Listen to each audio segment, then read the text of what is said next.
Here in the wagon barn are some of the most important inventions in human history.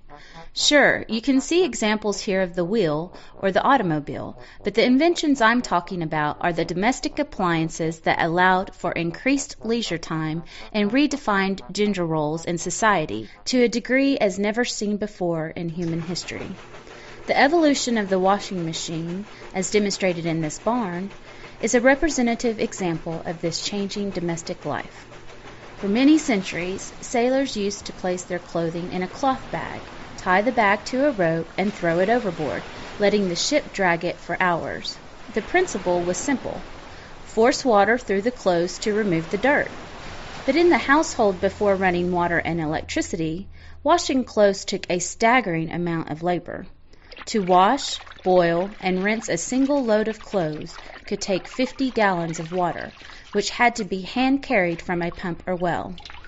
Hand-wringing, rubbing, and lifting the clothes could expose women to caustic substances in the soaps. The whole process for a household's laundry could take an entire day or more of back-breaking labor.